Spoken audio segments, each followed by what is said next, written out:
Right. You want a professional website with a proper name. Okay. When you create your website, doesn't matter what you call your website, really. Not on Google anyway. You could give it a big long name, you can give it a short name, it makes no difference. The name you get on Google for free is not a pretty name. It's not, joeblogscatering.co. It's actually going to be let me think, sites.google.com/view/, and then you can choose what follows that. It isn't nice. Okay, and it doesn't look pretty and it doesn't look professional. So what you probably wish to do is, for the sake of maybe £1 or at most maybe £10, buy your own domain. And when you buy your own domain, you then tell the people you buy your domain from where to forward all the people that come to that domain to your real web address. So you're not actually, you just do it once. You tell them once where to forward all requests for that domain, and it just forwards them automatically, instantly. You wouldn't even, if you go to a website, most of the time they are forwarded to somebody else. So if you go, the example, if you went to amazon.co.uk, it would probably forward it to amazon.com and vice versa. If you go to most websites which have different websites around the world, they will instantly work out from your IP where you are and forward it to the appropriate address.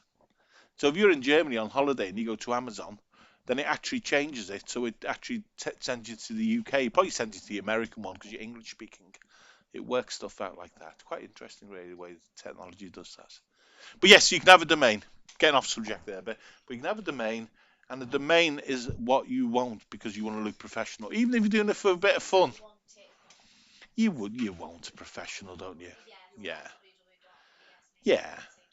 Yeah, if it's for a business, you have to do it because people are going to be typing those big long domains in. They're not, and it reflects badly on you. What's the point of going to the trouble of creating a website if you then give them this big long domain? That's why I can't understand builders who have like AOL and Hotmail email addresses because instantly you're kind of saying to them, well, I'm not really that professional.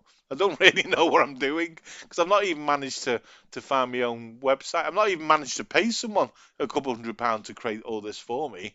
But it just looks a bit unprofessional really for a business. Now for a charity, you can get away with it. A lot of charities, a lot of organisations don't make money. Just use Facebook and don't even create websites. They just use Facebook as their way of creating websites for them, if you like. But if you are going to try and do something, or even if you're doing it for your own fun and you just want like a family photograph album online, and you just want to use that as a family photograph album, wouldn't it be great to have it named after your family surname, say? Yeah, stuff like that. So, and for the cost, it literally can be as little as £1. Little as £1.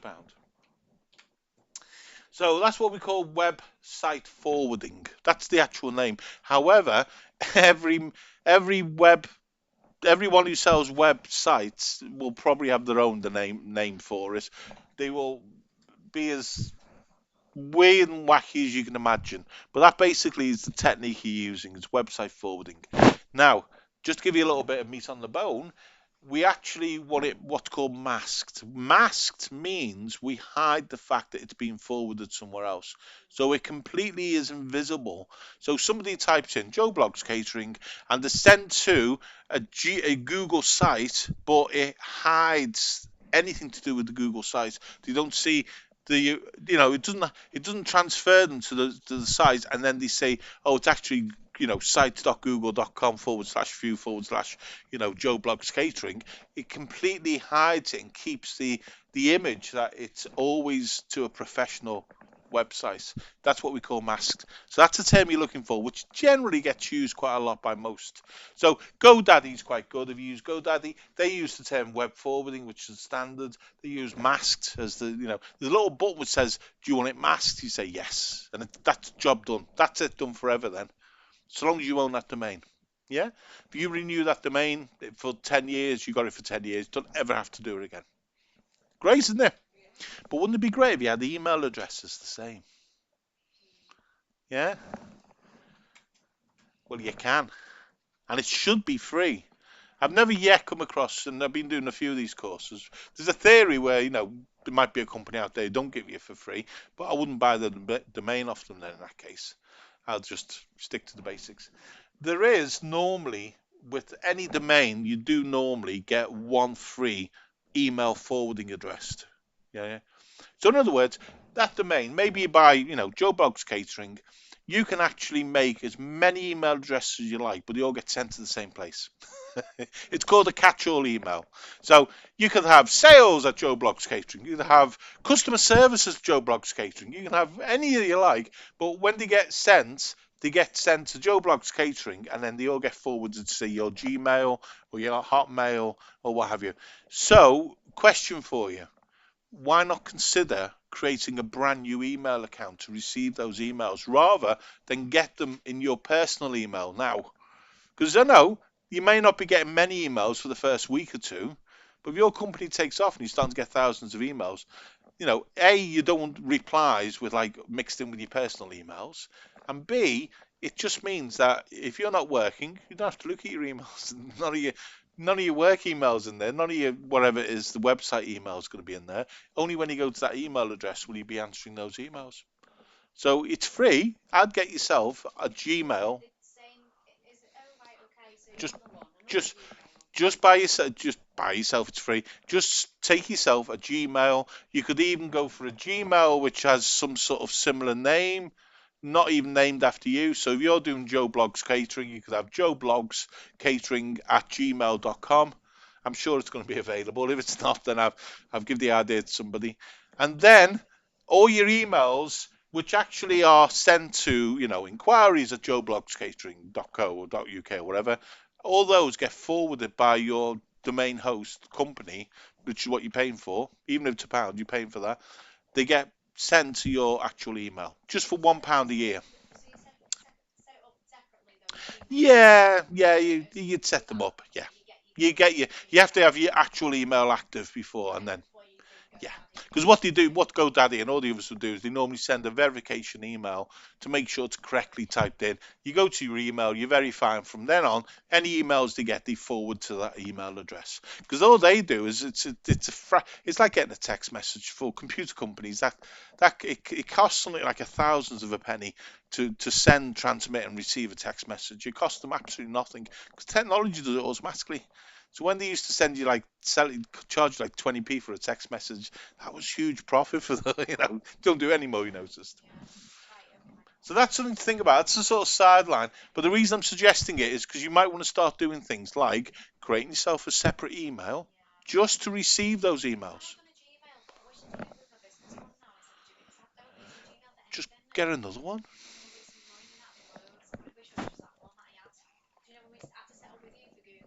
Hmm.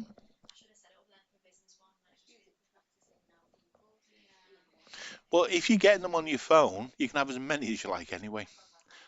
Yeah. And you can have them if they're on your phone. They will all have different signatures. So when you reply, they all look different. They look very professional. And it's one of those things I probably have to show individually. But whichever system you use to reply, you tell it that the email reply is actually coming from, and you tell it the actual address. Yeah, so it looks professional. So you can imagine when somebody sends, keeping Joe Blogs as an idea, somebody sends an email to sales at joebloggscatering.co.uk or whatever, it goes actually to your, joeblogs.gmail.reply. When you then reply from your Gmail, it doesn't come back with Joe Blogs at Gmail. It actually comes back with it might come back as customer service at or sales at, whichever one you use for everything, with one professional sounding, because you can change that in your email. You can actually in your email settings say all the replies will come back with this email address. See, there's a lot to this web. It's not just creating a website and getting off. There's a lot of things you have to think about before, like create an email, because it's going to be a pain to change the email halfway through a year when half your emails have gone to one account, half the emails for the rest of the year come to another account. And when you're trying to find things, which email, which account was it on, and yeah. So these sort of, it's more like stuff we've all learned when you try to do this for real. So, it might be beneficial. That's all I'm saying. So that's called email forwarding, no thing. And as I say, the good thing to look out for is some sort of catch-all. Even if they only give you one email address forwarded, that's all you need. Don't pay for email. You don't need online email for your business. Just get it forwarded to a Gmail, and it's just as good, and you can get it anywhere and all that sort of stuff. And it is secure Gmail, and it is very, simple to use. So once you get used to using it, you never look back. Instead of this business having this horrible email, Hotmail's okay. And Hotmail doesn't have a great reputation, but it says to anyone looking at that website, they're not professional. But yeah, it just doesn't give that impression, does it? It kind of, and it's also, by the way, it's one of the things Google uses to rank your website. If your website has general emails on, like Gmail, Hotmail, and all that, it doesn't rank you as highly than if your website has personalized emails. So it actually can be a benefit just by having a website with personalized emails on. So, things when you see things like that, you see a name like that and you think that's okay, okay, mobile numbers are quite common these days. A lot of people don't even have a landline anymore. Even companies sometimes don't use landlines. They might even buy a personalized, like an 0800 number, but the email is one thing you can change quite easily. You can change the email to look professional. So this is a company, obviously it has a branding. So they got, to driving school, they got branding. Why didn't they just use probably the same email address to use for the website, use it for their email?